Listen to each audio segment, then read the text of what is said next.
오늘 레위기 24장은 제사법에 대해서 계속해서 이야기를 하고 있습니다. 어떻게 예배할 것인가, 어떻게 하나님 앞에 나아가서 하나님을 찬양하고 경배할 것인가, 이 이야기를 쭉 말씀으로 풀어내시는데요.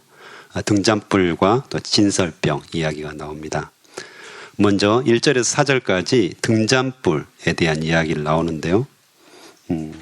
감람 나무 열매를 찧어낸 순결한 기름으로 등잔불을 밝힌다고 말씀하십니다. 감람나무 열매는 올리브 나무라고 생각하시면 되고요. 그래서 여러분들이 자주 사용하시는, 요리에 사용하시는 올리브유라고 생각하시면 됩니다. 그래서 이 감람 열매를 완전히 압착하고 짓눌러서 기름을 짜냈다, 그 기름을 쓴다고 말씀을 하십니다. 그래서 이 등잔불은 회막 안에서, 회막이라는 것은 하나님의 임재를 상징하잖아요. 그래서 하나님께서 계신 곳, 하나님께서 임재하신 곳, 그곳에서 저녁부터 아침까지 어둠을 밝히는 데 이 등잔불이 사용됩니다. 그래서 제사장의 의무는 이 등잔불이 꺼지지 않도록 밤새 내내 등잔불이 계속해서 타오르도록, 그래서 빛을 발하도록 이렇게 하는 데 있습니다. 이 등잔불은 신약에 와서 예수 그리스도를 상징합니다. 특별히 요한복음 8장 12절에 보면 예수님께서 나는 세상의 빛이다, 이렇게 말씀을 하십니다. 그래서 감람 그 나무 열매를 완전하게 짓누르고 압착하여서 기름을 짜내듯이 예수 그리스도께서 십자가에 고난을 당하시고 이 죽음을 당하심으로 말미암아서 어두운 세상을 세상의 빛으로 밝게 비추시는 그 모습을 나타냅니다. 동일하게 우리도 예수 그리스도의 제자로 예수 그리스도를 닮아가는 사람들이잖아요. 그래서 또한 왕 같은 제사장이라고 우리를 말씀하시는데, 우리도 동일하게 이러한 임무들을 받았다는 것입니다. 세상에 사는 것은 참 고난이 많은 그런 삶입니다. 하지만 그 고난 중에서 예수 그리스도의 빛을 비추는 세상의 빛으로 우리도 동일하게 살아가야 된다는 것입니다. 예수님께서 어둠을 밝히셨듯이 우리도 동일하게 우리의 삶을 통하여서 세상에 빛이 되는 삶을 사는 것입니다. 왕 같은 제사장들이 당연히 이 일들을 담당해야 된다는 것이죠. 그래서 세상이 어두워져 가는 것을 탓하는 것이 아니라 그것들을 부여잡고 눈물을 흘리면서 회개하고 이 땅을 고쳐주시옵소서, 이 땅의 어둠을 주님께서 제거하여 주시옵소서, 이런 참여자의 심정으로 이 땅을 중보해야 되는 그런 임무가 있습니다. 그래서 사람들은 세상이 어두워져 가고 죄악이 가득하면 비난하고 손가락질하고 욕하고, 이게 너무 일상적입니다. 하지만 그리스도인들은 그렇게 하면 안 됩니다. 그것을 부여잡고 나의 죄로 여기고 중보하고 회개하고, 이런 모습들이 우리 안에 반드시 있어야 한다는 것입니다. 그게 바로 등잔불을 통하여서 회막 안을 비추었던 이 빛, 세상의 빛을 의미합니다. 또한 이 등잔불에 사용되는 기름은 보통 성경에서는 성령을 의미합니다. 결국 성령께서 기름을 통해서 타오르시는 거잖아요. 그렇죠? 그랬을 때 세상에 빛이 되는 것입니다. 그래서 우리가 아무리 노력하고 우리가 결심하고 내가 세상에 빛이 돼야 되겠다, 세상을 바꿔야 되겠다, 이 어두운 세상을 내가 중보기도로 바꿔야 되겠다 결심하고 결심하지만 여전히 무너지는 우리의 모습을 봅니다. 쉽지 않은 거죠. 아무리 노력해도 이게 되어질까? 과연 될까? 난 너무 미약한데, 내가 여기 이 좁은 공간 광산교회 중고등부실에서 잠시 기도한다고 해서 세상이 변화될 수 있을까? 이런 생각이 혹시 안 드세요? 내 기도가 뭐 큰 의미가 있을까? 세상은 저렇게 거대하게 악이 흘러가고 있는데, 그런데 오늘 말씀은 성령께서 하시겠다는 것입니다. 우리 안에 살아계신 성령님의 능력, 우리는 그것을 의지합니다. 우리가 한마디 기도를 던져도 성령께서 역사하시겠다고 말씀하십니다. 그분이 강력하시고 능력이 있으시기 때문에 가능하다고 말씀하십니다. 우리의 힘으로 기도하는 것이 아니죠.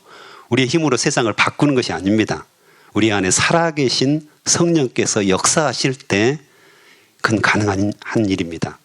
그래서 늘 우리는 성령 충만함으로 하나님께서 그때그때 주신 기도 제목을 가지고 주님 앞에 무릎 꿇고 나아가는 것입니다.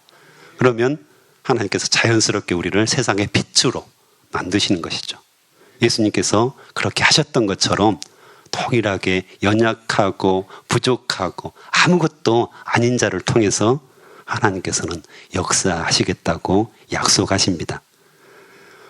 5절부터 9절까지는 진설병 이야기가 나옵니다. 떡이라고 하는데요. 순결한 상 위에 두 줄로 한 줄에 6개씩 이렇게 진설했다고 말합니다. 12개를 지금 이야기하거든요. 그래서 12개의 진설병은 이스라엘의 12지파를 이렇게 상징합니다. 그래서 안식일마다 이렇게 진설을 해서 예배로 드렸다고 말씀하시고요. 이것이 이스라엘 자손을 위한 것이다. 또한 영원한 언약이다.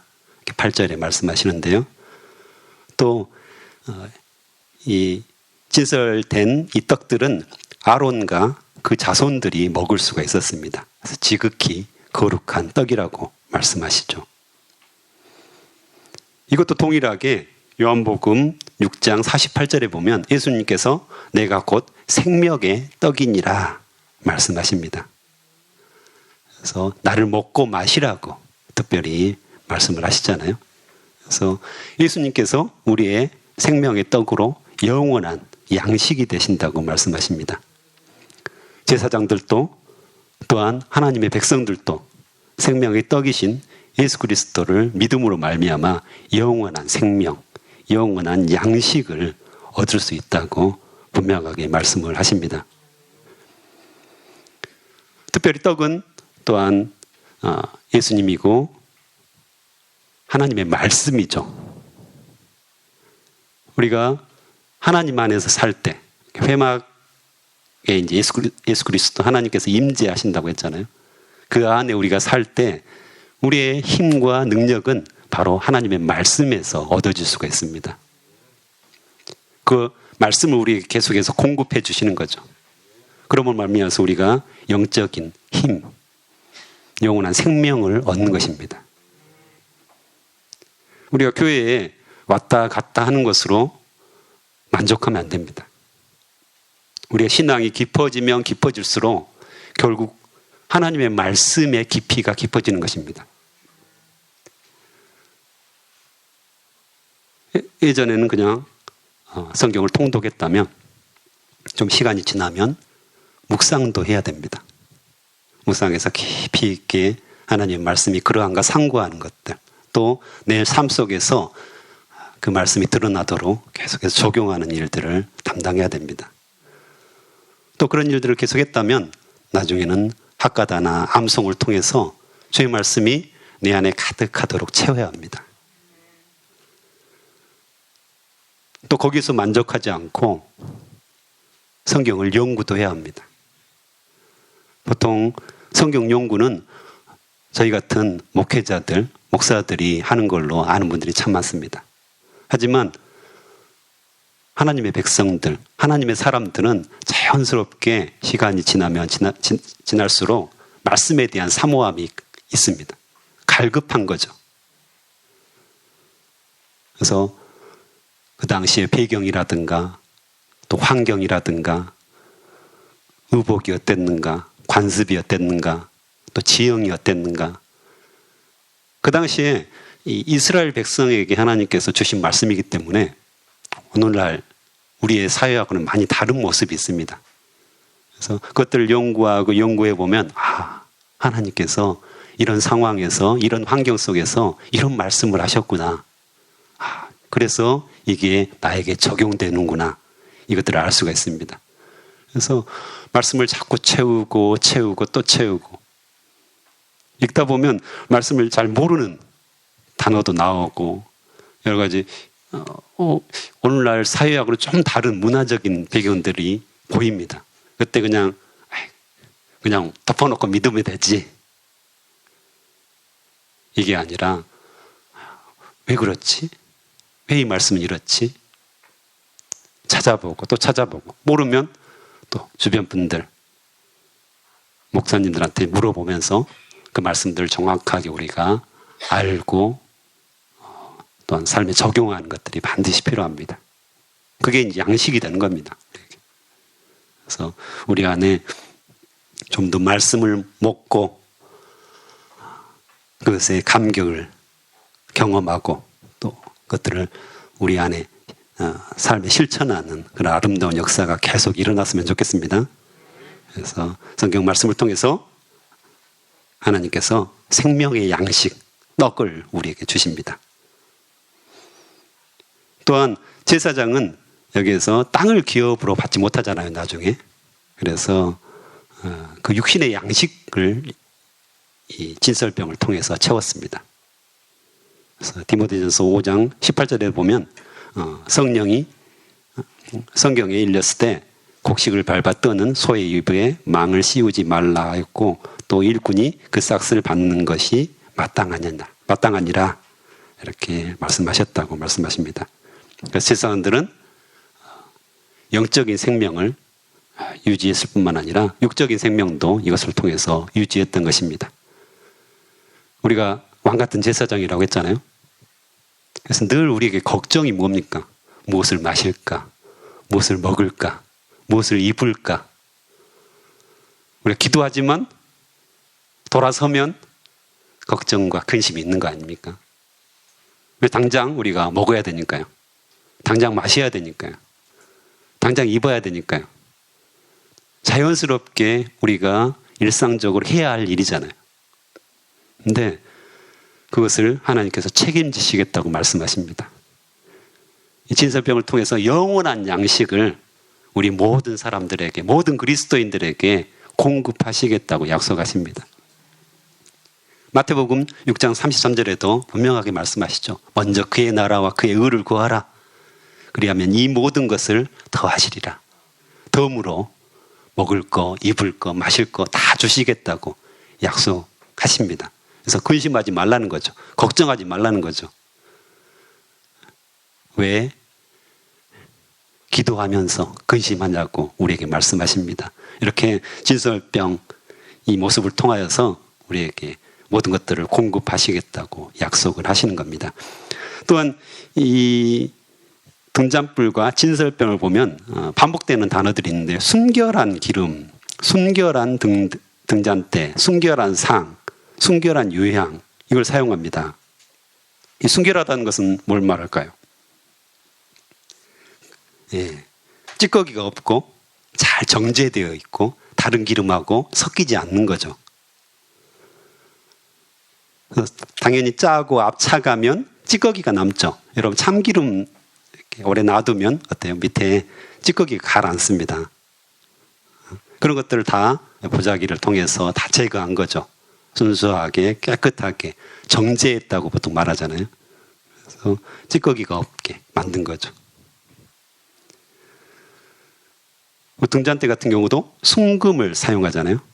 순금, 불순물, 또한 다른 광물, 다른 금속이 없는, 그러니까 잘 여러 번 치면 때리고 치고 이렇게 불에 달구고 녹이면 순금이 나오는데요. 결국에는 순금 또한 순결한 기름 이게 가치 있는 거 아닙니까? 순결하기 때문에 가치가 있고요. 정제되어 있기 때문에 훨씬 비쌉니다. 그렇게 만들기 위해서 노력도 많이 필요하고 시간도 많이 필요하기 때문입니다. 그래서 오히려 순수하고 순결할 때 힘이 있고 능력이 있습니다. 우리가 결혼하실 때 다 하얀 웨딩 드레스를 입고 결혼하지 않습니까? 순결을 상징하는 거죠. 그래서 결혼을 통해서 남녀가 하나가 되어질 때 가장 순결한 모습으로 불순물이 없는 상태죠.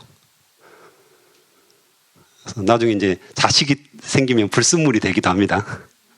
부부 사이에 자식이 딱 들어오는 경우가 있습니다. 굉장히 위험한 경우죠. 특별히 자매들이, 주부들이 이제 어머니들이 자식을 의존하는 경우들이 종종 있습니다. 남편에게는 이제 의존 못하겠다 이거잖아요. 그래서 오히려 부부 사이에 아무것도 없어야 되는데 불순물이 들어오고 찌꺼기가 들어왔을 때 순수하지 못한, 하나님께서 정말 이 부부관계를 통해서 하나님의 나라의 원형, 모습을 보여주시는데 그것이 깨어지는 거죠. 그게 가장 위험한 거거든요. 그래서 가정생활에서 부부의 삶은 굉장히 중요합니다. 하나님과 나의 관계, 이것을 부부관계를 통해서 온전하게 구현을 하고 계시죠. 서로 아주 죽고 못 사는, 그래서 결혼하고 싶은, 엄청나게 결혼하고 싶은 남녀 커플이 있다고 가정을 해보겠습니다. 그래서 이제 결혼을 앞두고 여러 가지 준비를 했습니다. 분주하게. 근데 어느 날 신랑이 신부를 부릅니다. 그래서 조용히 신부에게 말합니다. 내가 당신을 너무 사랑합니다. 너무 좋아합니다. 아마 저 별도 내가 당신에게 따드릴 수 있습니다.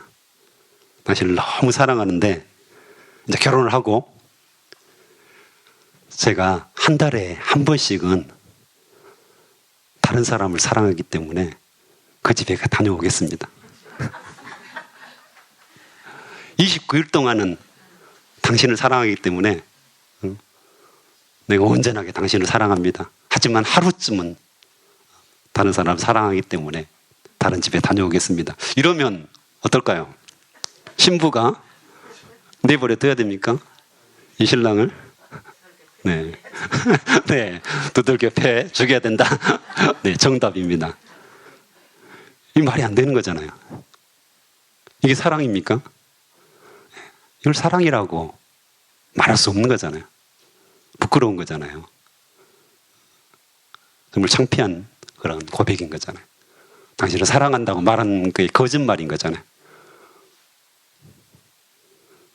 29일은 당신과 있는데 하루쯤 어땠습니까? 이게 말이 안 되는 거죠. 이게 순수하지 못하고 순결하지 못한. 그런데 우리가 하나님 앞에서 이런 얼처구니 없는 일들을 한다는 것입니다. 우리의 모습이라는 거죠. 하나님을 사랑합니다. 나의 모든 것을 하나님께 드렸습니다. 하나님을 온전하게 신뢰합니다. 하나님 당신을 100% 믿습니다. 이렇게 말하지만 여전히 우리 안에 하나님을 온전하게 사랑하지 못한 모습들이 있는 거죠. 돈을 사랑하고 세상을 사랑하고 너무 많은 것들이 우리를 즐겁게 해주는 거죠. 그래서 하나님과 나 사이에 여전히 불순물, 찌꺼기들, 더러운 것들이 가로막고 있는, 그것을 하나님께서 제거하라고 말씀하십니다. 찌꺼기를 제거해야 되고요. 불순물들을 다 제거해서 깨끗한 모습으로 온전하게 나만 사랑하자. 아마 예수님께서는 세상에 나 혼자만 있었어도 분명하게 십자가에 돌아가셔서 나 한 사람을 위해서 구원의 길을 걸으셨을 것입니다. 나만 사랑하자. 나 온전하게 사랑하자. 이렇게 말씀을 하시는 거죠. 그것에 우리는 응답해야 됩니다. 그래서 우리가 그냥 교회에 나오는 것이 아니라 정말 정결한 모습으로, 깨끗한 모습으로, 순결한 모습으로 온전한 죄의 찢기들을 주님 앞에 내어드리는 것이 중요합니다. 그 순결한 모습을 하나님께서는 기쁘게 받으신다는 거죠. 그래서 오늘 또 순결한 기름, 순결한 등잔대, 순금으로 만든 등잔대, 순결한 상, 순결한 유향을 통해서 하나님께 예배하고 경배드리는 것이 얼마나 중요한가 말씀을 하십니다. 또한 10절에서 16절까지는 10계명에서 3계명 이야기를 쭉 합니다. 그래서 이스라엘 여인의 아들이 한 명 있었는데 여호와의 이름을 모독하며 저주하여 망령되이 불렀다고 말합니다. 이것을 반드시 죽이라. 저주했다는 것은 얼마 전에 나왔었는데 가볍게 여긴다. 가볍게 여겨서 저주했고 말을 통해서 죄를 지은 거죠. 그래서 이 말씀을 보면서 우리 언어 생활이 굉장히 중요하겠다 이 생각이 듭니다. 그래서 말을 어떻게 하는 것인가 이게 굉장히 중요하죠. 하나님이 우리 눈에 보이지 않기 때문에 우리가 함부로 말하는 것들, 신뢰하지 못하고 믿지 못하고 그냥 함부로 이야기하는 것들 위험하고요. 또한 종종 이제 뒷담화를 하는 경우들이 있잖아요. 이것도 굉장히 위험하구나. 우리 언어 생활이 정말 정결하고 깨끗한 모습으로 변해야 되는구나. 결국은 예수 그리스도께서 우리 안에 살아계시고 성령님께서 역사하실 때 우리의 언어 생활도 바뀌는 거죠. 우리 삶의 태도도 바뀌는 것이고요. 삶이 자연스럽게 바뀌어가는 것들을 보는 거죠. 10년 전이나 지금이나 여전히 같은 언어 생활을 하고 있고 여전히 그런 죄악된 생활들을 하고 있다면 어디에 예수 그리스도께서 계시다는 것들이 증명이 되는 것입니까? 우리 안에 살아계시면 자연스럽게 우리 언어 생활이 바뀌고 우리의 태도가 바뀌고 우리 인격이 바뀌어야 된다고 말씀하십니다. 또 마지막으로 16절부터는 보복법에 대해서 나옵니다. 그래서 여러분이 많이 들었잖아요. 눈에는 눈, 이에는 이. 그래서 동일한 회를 통해서 이렇게 보복을 하도록 하나님께서 말씀을 하십니다. 그래서 하나님, 사랑의 하나님 아니십니까? 왜 근데 이렇게 보복하도록 법을 만드셨을까요? 왜 말씀을 하셨을까요?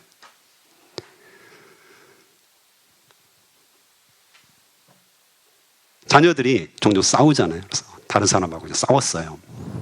아주 코피를 막 흘리고 들어왔습니다. 이가 하나 깨졌습니다. 그럼 어떨까요, 부모님들? 네, 열이 막 이렇게 받겠죠. 그래서 내가 힘이 있고 권력이 있다면 찾아가서 어떻게 하고 싶으세요? 그대로 코피 한쪽 터뜨리고 이빨 하나 깨시겠습니까? 아니에요. 그렇지 않습니다. 내가 힘이 있고 권력이 없으면 그럴지 모르지만 힘이 있고 권력이 있고 모든 것을 할 수 있다. 어떨까요? 아마 이 10개는 깼을 겁니다. 아마. 이게 사람의 마음입니다. 죄성이죠. 힘과 권력이 있으면 그대로 보복하지 않습니다. 훨씬 더 강력하게 보복합니다. 그래서 보복이 보복을 낳는다는 말이 그 말이잖아요. 그래서 하나님은 이걸 너무 잘 알고 계셨습니다. 그래서 보복하지 말라는 거죠. 오히려 참으라는 거죠. 사람의 죄성들을 너무 잘 알기 때문에 사랑하는 마음으로 그 정도로 좀 그쳐라.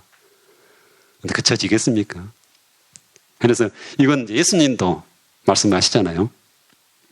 마태복음 5장에 보면 또 눈은 눈으로 이는 이로 갚으라 하였다는 것을 너희가 들었으니 나는 너희에게 이르노니 악한 자를 대적하지 말라. 누구든지 내 오른편 뺨을 치거든 왼편도 들이대며 또 너를 고발하여 속옷을 가지고자 하는 자에게는 겉옷까지도 가지게 하며 또 누구든지 너로 억지로 오리를 가게 하거든 그 사람과 심리를 동행하고 내게 구하는 자에게 주며 내게 꾸고자 하는 자에게 거절하지 말라.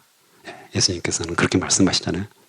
결론은 하나님의 마음이죠. 그래서 오히려 사람들을 사랑하고 원수를 사랑하고 섬기는, 그저 단순히 이를 부러뜨렸으니까 가서 이를 부러뜨리라 이 말이 아니죠. 오히려 사랑하고 섬기고 하나님께서 그 마음들을 이 보복법에 넣어두셨다는 것입니다. 그래서 우리가 어떻게 살 것인가 이거에 대한 분명한 이야기를 하시는 거죠. 그래서 예수 그리스도가 우리 안에 살아계시고 성령께서 우리 안에 살아계실 때 우리는 어떤 삶의 태도를 취해야 될 것인가, 이것을 이야기하시는 거죠. 그래서 오히려 약한 자들을 보호하시고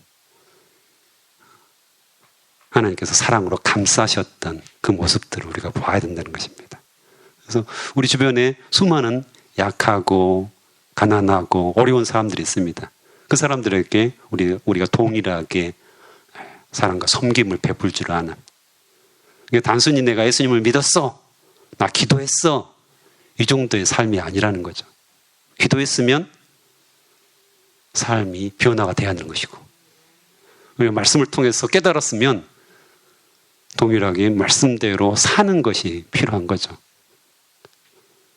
그래서 늘 우리의 삶이 변화되는 그런 말씀 생활, 기도 생활이 되었으면 좋겠습니다. 함께 기도하겠습니다.